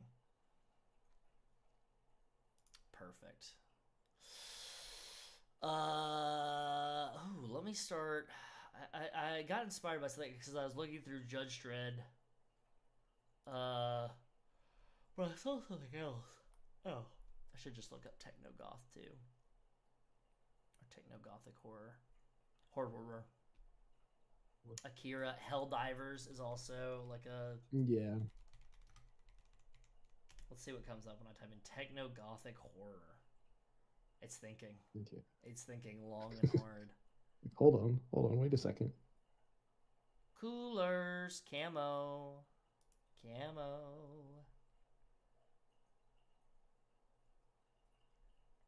Yeah, I I used to rock with coolers, um, but then they did the thing that all of the cool apps do once they get enough recognition, which is they rip all of the features out of it and put it behind the paywall. Yeah, yeah. Which is definitely the easiest way of making the thing profitable. Not.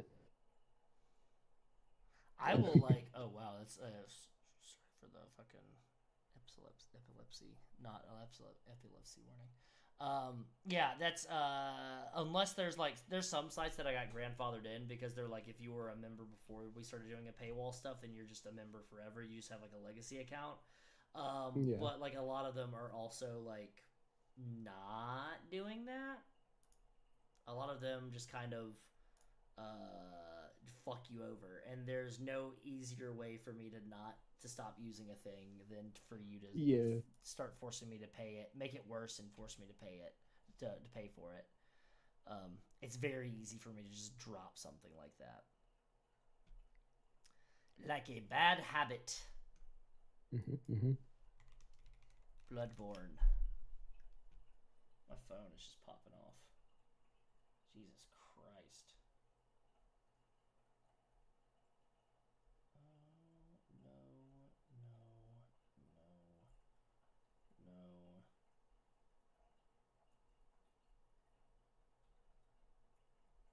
No. I'm thinking that instead of instead of black, maybe like a dark purple, like a very muted purple. So like red, a muted Russian purple. I love Russian purple. Ooh, I think it's that very regal royal purple, but it's darker, it's deeper. And I think yeah, we could go deeper than yeah. Like like plum. that. Mm, exactly. I like the vibe of that. Um, Speaking of Bloodborne, yeah. here's a nice little tidbit that I don't think you or anybody else knew. Did you know that our friend Vin Vox, who's in the chat, is a featured voice actor in Nightmare Cart? Oh shit. You love to Yeah, see it. yeah. love Nightmare this. Cart. Night. Or Hush. Yeah. I love how I'm like over here trying to promote the homie. I don't know, like if you got a project where you need a voice actor, I think you should totally hire Vin. Though Vin probably would disagree and just wants you to like say, "Stop it, no, no, stop it." I think that because so much of this game is just like straight up vibes, I think that putting together like a little trailer for whatever we decide to like whatever platform we decide to crowdfund it on. Um and possibly, possibly getting some getting some voiceover, you know, maybe possibly, who knows? Who knows? If only we knew people who did voices. I don't know anybody. All my friends are dead. Oh, damn. They got kicked in the head. Ooh. Wait a second. Yeah. Wait a second. What's up? It's like eggshell white.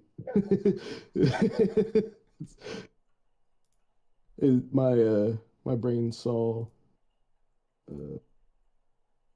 again, I'm looking through reds, and red green is my deficiency.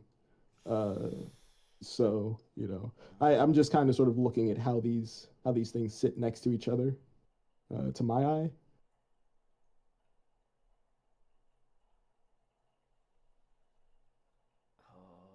Um, Yeah. I see that. Oh yeah, baby. Booyah. Let me and see then if I can clip this and just drop this on stream. yeah. Maybe not. We'll see. Nope. Hi. I can't just drop it on stream. You'll bark for $1. Dang. You will bark for $1. I've heard it. Dollar make you holler. I witnessed it. I was like, wow. Metropolis, absolutely an inspiration.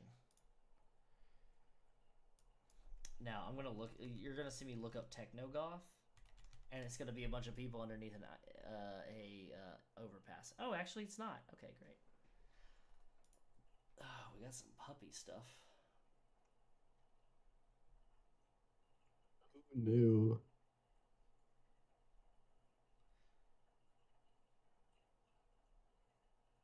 Copy you. Change color. Strawberry red. Ooh.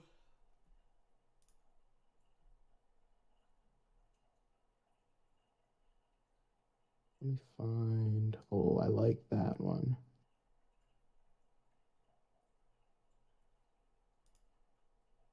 Crimson Violet? Crimson Violet. That's what they called me in high school.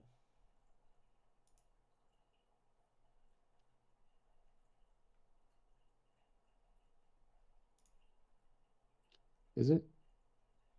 No, they just called me bitch. Oh, damn. You hate to see it. Yeah, it happens.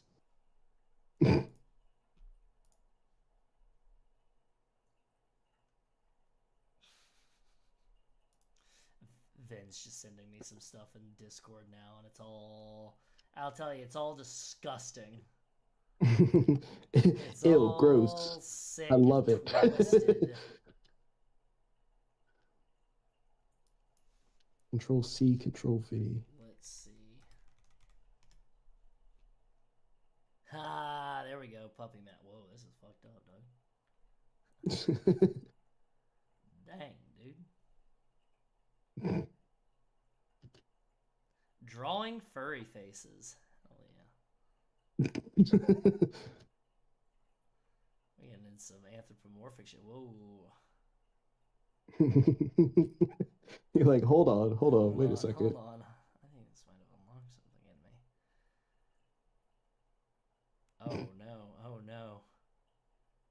We're going to a place where I don't think we can come back from. Yeah, especially once Twitch gets a hold of us. Oh.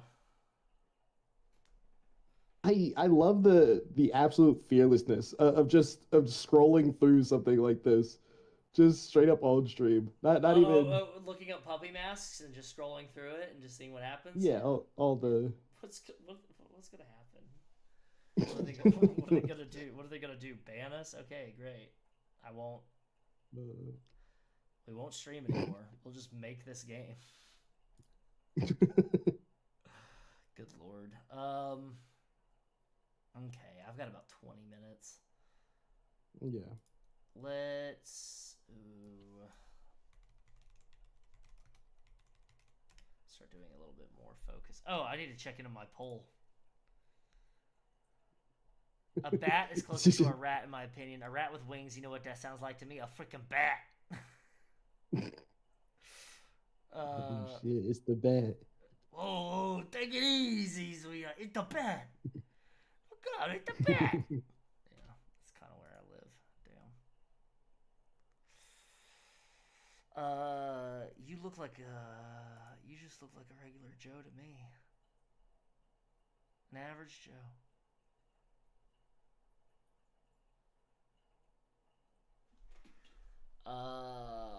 Lord. Purple, red, eggshell white. I feel like this does something to my brain. Is it? I'm gonna try to see if I can find like a close approximation to what you're looking at here. It's the freaking bit. I feel like this does something to my brain. Oh, that's a good one.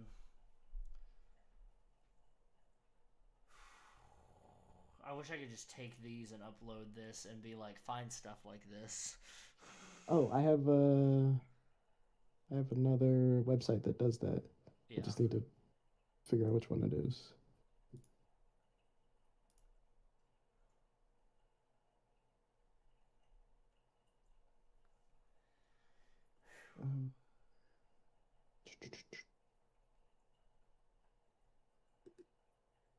It's in here. It's in here somewhere. You got it. I believe in you. Hey, that makes one of us. Hey, that's not it. Hey, There's other people too. Let's see. Let's start looking up some of our other touchstones here.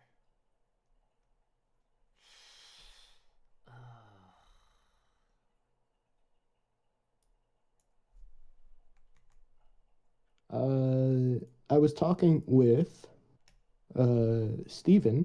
Yeah. While we were at Page. And I was The Philadelphia Area Games Expo. Continue. Sorry. And I was bringing up the fact that if we do art for this, if we end up doing our own art, I was trying to figure out how it would generally work. If we would just be like, hey, because we had talked previously about wanting to do the majority of this on stream. Yeah.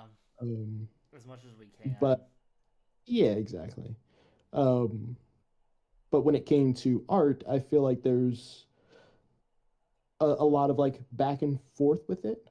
And an idea that I had during was essentially taking like a small window of time and being like, this is the type of thing that we're looking to make. Yeah. And then either coming back with concepts or sketches, or coming back with a time lapse. Okay. Whatever we end up cooking up, because that'll be comparatively easier to just toss up onto stream and like talk over. Yeah. While we Yeah. And it does the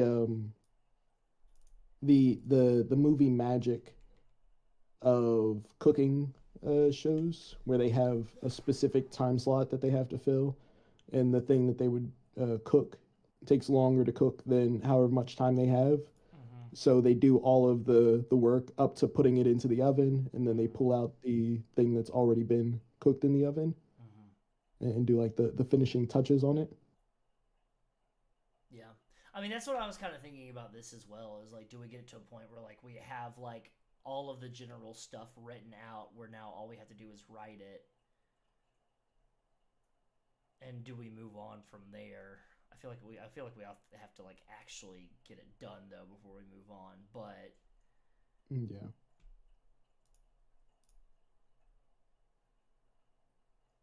I'm kind of looking through propaganda posters right now.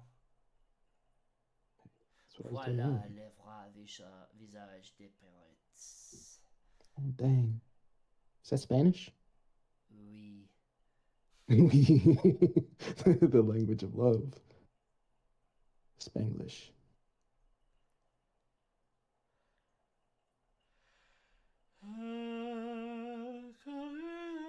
So you better get this party started.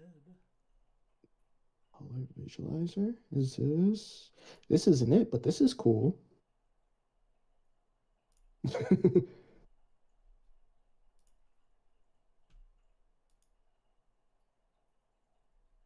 uh, I've found a ton of assets and stuff that I've just yeah. dumped into a fucking Cosmo cluster. Which I'm just like, let me Nice. just get to the end of this list and I'll drop it. And I'm just like, it's never the list will never end. So I just kind of just need this.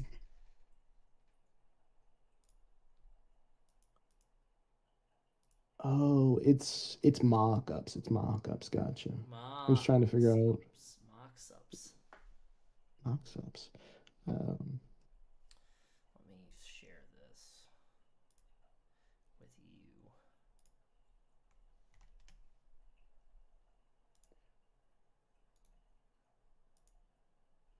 Just so we can imagine what kind of imagine if artwork we need to put with that palette. I like that palette a lot because it's unexpected too. You'd expect it to be like super, like we'd have like a lot of black and like pink and green and everything like that, which is kind of what I was imagining at first. yeah. It feels almost comic book. Like the palette itself feels a little comic booky. Um, I have no evidence to back this up, but that's just what my brain says.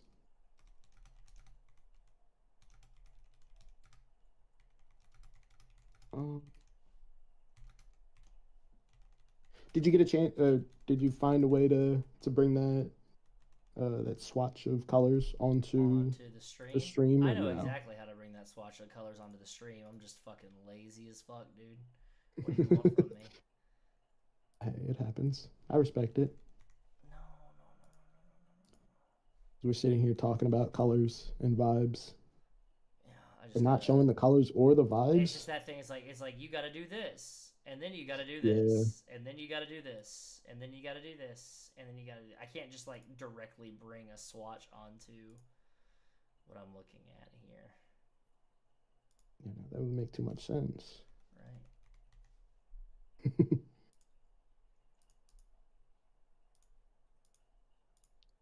There we go. It's on stream right now.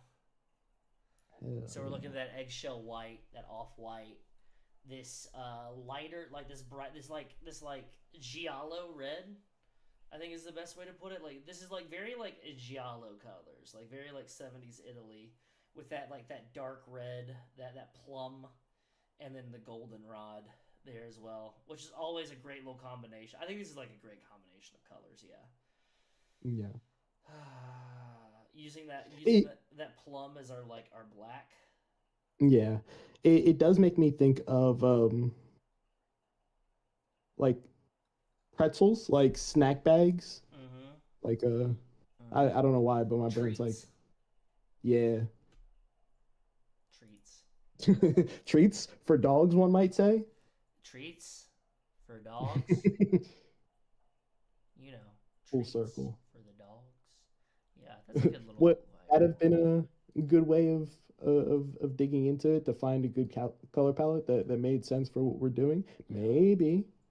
I think I can make a nice little like can make Mm, a I think I can make like a yeah like a fucking like photo bashed like poster like cover for this yeah. game where it is in this style where it's like let's see, let me bring up one here. It's particularly like we'll just use this one. Yeah. It's like hit dogs or something on the top. But it's like hit dogs in like the corner or something. It's like in an interesting position. It's just not like right in the center. And then having like I can take like some like Techno City stuff and like photo bash them together and start blending them with like putrescent like goldenrod like sulfuric smog and everything. Can add Yeah. some like different elements to it. Yeah. Big color block vibes. Um it feels like the perfect the perfect like marriage of it. Uh,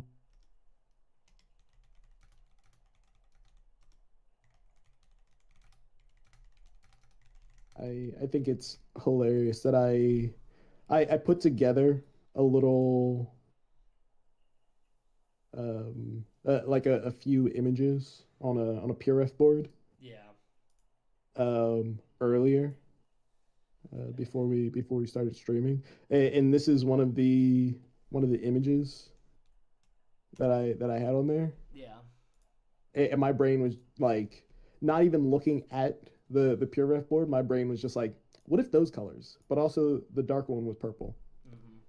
It's just like, you know what? Actually, it's good because it's good. What can I Vin say? oh god. I almost destroyed my speaker. Vin said it reminds me of like Deathmatch Island, that kind of like corporate kind of thing, or Yeah, Blade 68, which is close. I want that. I want to get close to that vibe, but I don't want it to emulate that. I don't want it to be. yeah, I want it to be more propaganda, like military propaganda, than corporate propaganda, yeah. Which are very which are the close. same things. Yeah, One might say. terrifyingly so. Yeah.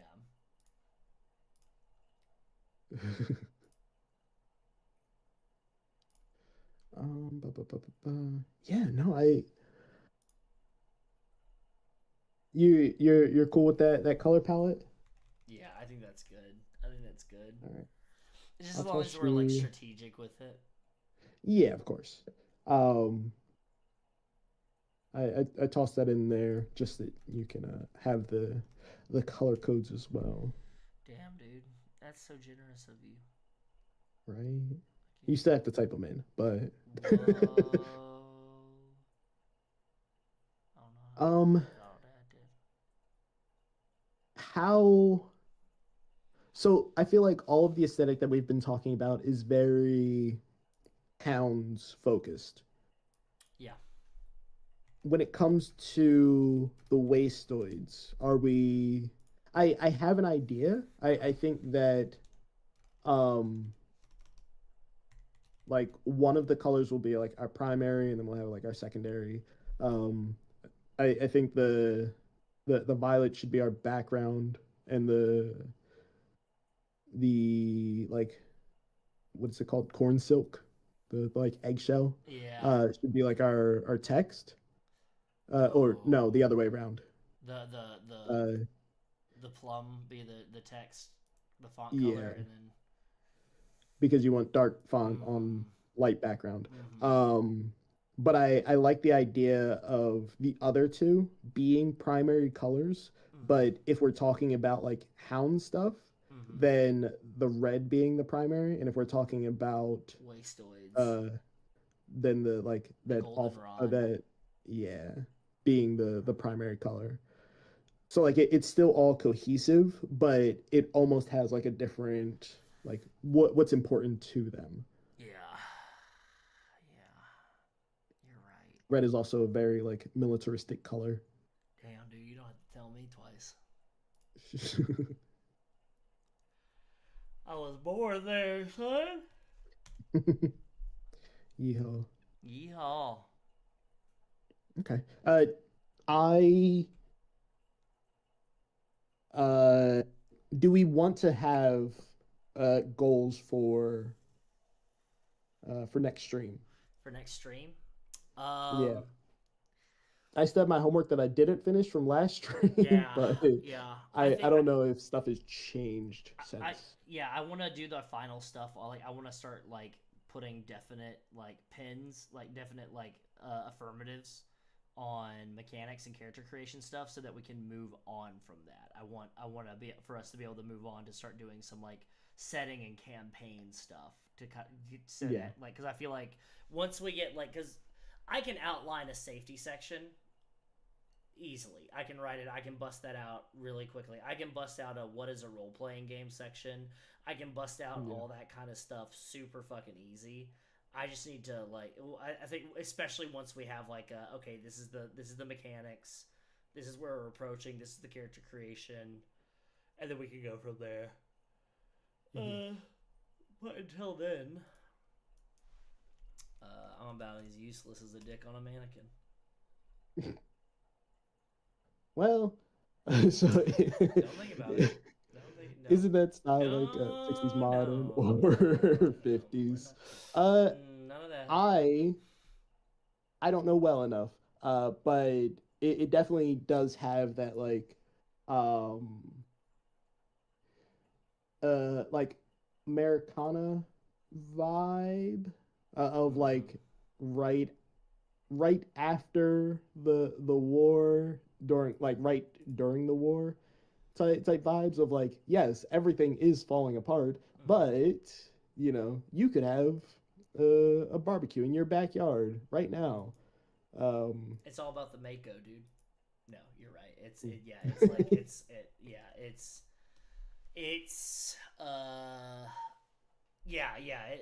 kind of like what we're living in now, where it's like parallels. Absolutely. Yeah. Absolutely. You get it. The beauty of, hey, your kid might not come back from war, but that's a good thing. It's a damn fine steak that you're cooking up on that grill. Exactly. Think you get to watch the game later. America's pastime. Exactly. The big game. Can't miss the big game. I know your kid just died, but you can't miss the big game. Can't miss the big game. Not for anything. The big game. Not for anything. The team is counting on you. I'm just adding shit that I'm just like, yeah, that looks good. I'm like, is that from Berserk? Cool. Let me grab that. Is that cool? Awesome. Yeah. It's in there now. I feel like I also need to specify when we were on episode 2 of this, which was session 1. Yes. You had brought up the craft, and my brain was just like, never heard of it. Afterwards, I was just like, I feel like I should know what this is. And I looked it up, and I was just like, oh yeah, no, I know what this is. Yeah. My brain had completely scrubbed the title of it, but yeah, no, that's a very formative movie of my current existence. Yeah, I mean, it makes sense. You and I are both non-lesbian lesbians, probably because we watched The Craft at too early of an age. Yeah, you get it. Yeah. Not to have stolen valor or anything like that. It's not that. No, I'll steal it. Heard it here first. I didn't say anything. Okay. So I think I've got to go grocery shopping here soon, and everything. It all falls on me because we're having 15 inches now of snow. Oh, snow. Gotcha. Yeah, we're as I've heard. I heard some young woman say at work the other day. We're going to be inundated with snow.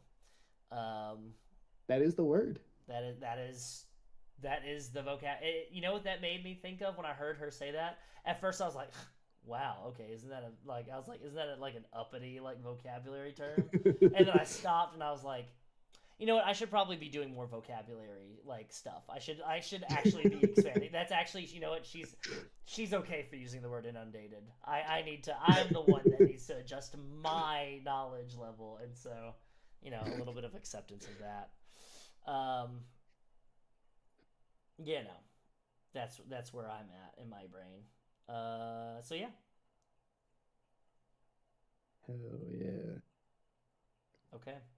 Well, in that case, bye. Stay warm. In that case, I guess it's time for us to move on to our sign off here, and everything. I just kind of wanted to let y'all know that before we turn off the laboratory lights and leave some work for next week and come on and everything like that, there'll be people in your lives that tell you that things are the way that they are, or the things that they're not the way they are. Like they'll say, agent provocateurs don't exist, and you should, just like trust everybody at a protest. That it's fake. Don't listen to things like that. Don't listen to people that don't have lived experiences. And trust your gut, trust yourself, help your neighbors. Look out for each other, and don't be afraid to fight. Like actually fight. That's the only way that we get through the other side of this stuff is if we fight, and we don't just roll over and take it like a lot of our leaders are doing. So we need to prove that we're better than that, because right now the rest of the world is laughing at us as a country here in the United States. If you're outside the United States, don't do that. There's a lot of us that are trying to make things better. And also, if I hear a fucking limey, or if I hear a fucking French motherfucker, or if I hear some motherfucker from Russia talking shit about America and how fucked up we are and how criminal we are, motherfucker, we're a mirror. Like our country is a mirror. Like you are just as bad, if not worse off, dude. So how about we extend a hand to each other and we help each other out, and let's try to be fucking neighborly and better people. Just try to be a better person. And if you see something wrong, call it out. Don't just sit on it. Don't just bite on it. Don't just like bite your lip because it might ruin your career or something like that. Like we're past that, dog. We're leagues beyond that. It's done. It's gone. It's over with. So stick up for each other. And stick up for yourselves and tell me to shut the fuck up if you need to. But before we go, and before we kind of go off and I go do some groceries and everything, let's go ahead and talk about where you can find us across the internet. Purchase games, supplements, and more. Pop on over to plus1exp.com for all of your indie RPG needs. Exactly. That is plus1exp.com. PLUSONEEXP. It's in the game.com. And then if you want to hop on over to RPGZine.Club, that's RPGZine.Club, you can join some of our other cool cats in the RPGZine Club, where you receive 2 indie games directly to your door each month. Join the conversation about all of the above and more in our Discord at ttrpg.link/Discord. That is ttrpg.link/Discord. Hit the gritty on over to that Discord. I have been Wes Franks. And I'm still Quinn Blackwell. Thank you for tuning into Plus One EXP. Stay nasty. Stay weird. And fuck ice.